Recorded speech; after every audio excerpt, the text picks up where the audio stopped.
ಜಾನು, ನಿಂಗ್ ಭೈರವಿ ಬಗ್ಗೆ ಏನೂ ಗೊತ್ತಿಲ್ವಾ? ಇಲ್ಲ ಲಕ್ಕಿ, ಗೊತ್ತಿಲ್ಲ ಅಂತ ಹೇಳ್ತಿದ್ದೀನಿ ತಾನೆ. ಹೌದು, ನೀನ್ ಇದನ್ನೆಲ್ಲ ಅಕ್ಕನ ಹತ್ರನೇ ಕೇಳ್ಬೋದು ತಾನೆ.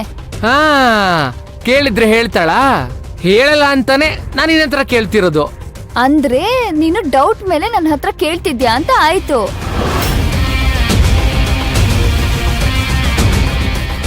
ಡೌಟ್ ಇಲ್ಲ ಜಾನು, ಭೈರವಿ ಈ ಮನೆ ದೊಡ್ಡ ಮಗಳು, ಸೊ ಅವಳಿಗೆ ಯಾವುದೇ ಪ್ರಾಬ್ಲಮ್ ಆಗಬಾರ್ದು ಅಂತ ನಾನು ಕೇಳಿದೆ ಅಷ್ಟೇ. ಅವಳ ಬಗ್ಗೆ ಕೇರ್ ಮಾಡೋದು ಇಂಪಾರ್ಟೆಂಟು, ಸೊ ಅದಕ್ಕೆ ಕೇಳಿದೆ. Okay okay.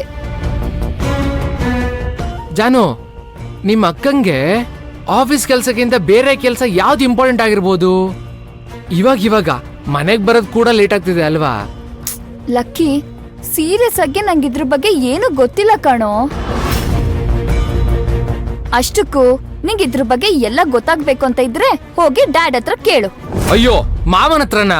ಹಾ ಲಕ್ಕಿ, ಡ್ಯಾಡ್ಗೆ ಮಗಳಿಗಿಂತ ಜಾಸ್ತಿ ರೈಟ್ ಹ್ಯಾಂಡ್.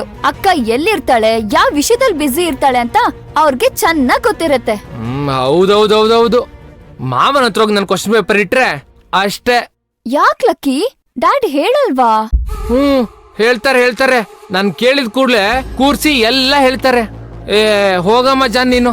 ನಿನಗ ಅದನ್ ಬಿಟ್ರೆ ಬೇರೆ ಆಪ್ಷನ್ ಇಲ್ಲ ಲಕ್ಕಿ. ನನ್ ಕಂಡ್ರು ಒಳ್ಳೆ ಪಾಪ್ಕಾರ್ನ್ ತರ ಸಿಡಿತಾರೆ. ಅಂತದ್ರಲ್ಲಿ ಭೈರವಿ ವಿಷಯ ಕೇಳಿದ್ರೆ ನಂಗೆ ಮನೆಯಿಂದ ಗೇಟ್ ಪಾಸೆ. ನಮ್ದೊಂಥರ ಕೋಲ್ಡ್ ವಾರು. ಅದ್ ನಿಂಗೆ ಅರ್ಥ ಆಗಲ್ಲ ಬಿಡು. ಅದೇನೋ, ಆದ್ರೆ ಒಂದಂತೂ ಸತ್ಯ, ಅಕ್ಕ ಅನಾವಶ್ಯಕವಾಗಿ ಯಾವ ಕೆಲ್ಸನೂ ಮಾಡಲ್ಲ, ಅದಂತೂ ಹೇಳ್ಬಲ್ಲೆ. ಸರಿ ಆಯ್ತಮ್ಮ, ನಂಗೊಂದ್ ಸ್ವಲ್ಪ ಕೆಲ್ಸ ಇದೆ, ನಾನ್ ಬರ್ತೀನಿ.